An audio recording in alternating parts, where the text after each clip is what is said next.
CNN couldn't help themselves. They did this insane North Korea pro-war propaganda that I want to show you. Now, as you're watching this, soak it all in, but think like, why would they run this? What's the point of running this? Who would like this to be put out there? Why do they want it to be put out there? Take a look. New saber rattling tonight by North Korean dictator Kim Jong Un. He's now vowing to build what he calls an invincible military. CNN's Brian Todd has details for us. Brian, Kim spoke with a disturbing backdrop of weapons of war. Wolf, North Korea analysts are telling us they have never seen anything like this before from the regime. Kim Jong Un is displaying a new arsenal of weapons, some of which are harder to defend against for North Korea's adversaries. A display of North Korea's latest and most ambitious weapons, a backdrop for Kim Jong Un to mark the 76th anniversary of the Workers' Party and to rail on the United States. The dictator declaring he needs these weapons to defend his country against the, quote, hostile U.S., which he says is causing instability on the Korean Peninsula. But it's the weapons and the way they were presented which have analysts concerned tonight. We haven't seen anything like this before. And indeed, when he put all his missiles together, it looked like the Smithsonian. So he came up with this showroom, almost like a car salesman, showing what's on the lot. What's on the lot is a lot of lethal power. Including what North Korea claims is a hypersonic missile with a detachable glider warhead, first tested last month, a weapon that experts say is very difficult to shoot down.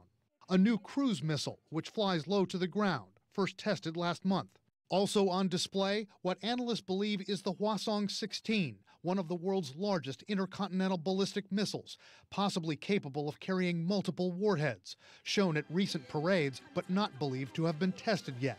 Kim also recently tested missiles launched from trains,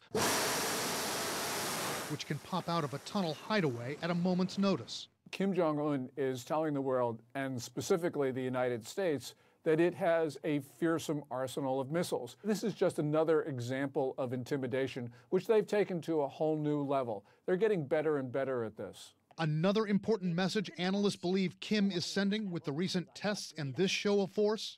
No retreat from nuclear weapons. So the message is we're dangerous, but we're not giving up our nuclear weapons, and deal with it. Showcased at this latest event were more than missiles. Soldiers performed high-flying martial arts kicks, smashing blocks. A soldier crashed through a block with his head. And a bare-chested soldier fought off all comers, all to the delight of Kim and his sister Kim Yo-jong. At several recent events, Kim has appeared remarkably slimmer than he did months ago. And this time, he was filmed wearing polished sandals with his suit. He's lost weight. We don't know why. He's appears to have gout. He has a limp. He's not a healthy person. And if you're Kim Jong Un's doctor, before you tell him to hit the gym or stop eating his favorite desserts, you'll probably think this is a guy who had his own uncle assassinated and executed dozens of his own generals and political followers. So I suspect that he's not getting a very strict regimen from his doctors. North Korea experts pay close attention to Kim's physical appearance for good reason. As one expert put it, as scary as those new missiles on display are, that's nothing compared to how frightening it would be if Kim died suddenly and chaos ensued inside that nuclear-armed country, Wolf. Yeah, amazing stuff going on, Brian. Thank you very much for that report, Brian Todd.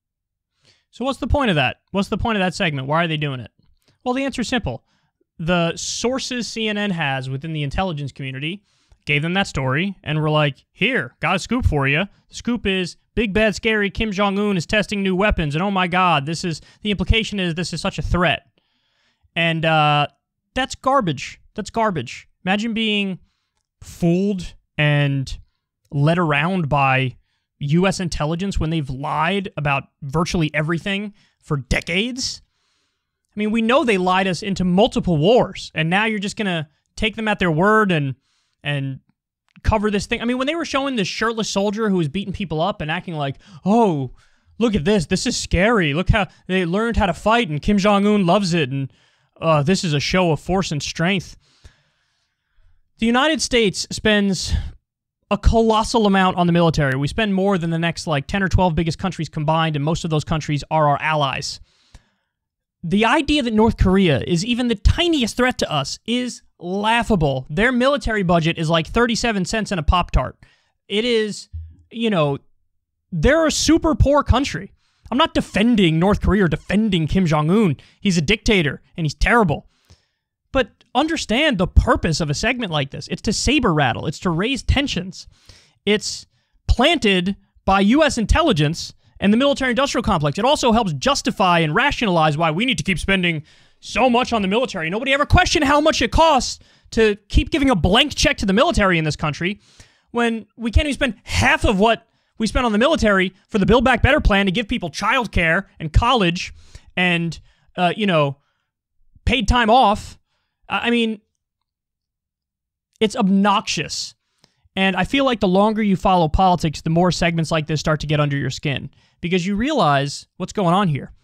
Of course, North Korea is just, they're terrified that they will be overthrown and that the West will invade them. So what they do is just purely a defensive show of force to try to be like, don't mess with us. We're strong. We promise we're strong. And we can attack you if you attack us. So, and by the way, he learned the lesson of what happened with Gaddafi.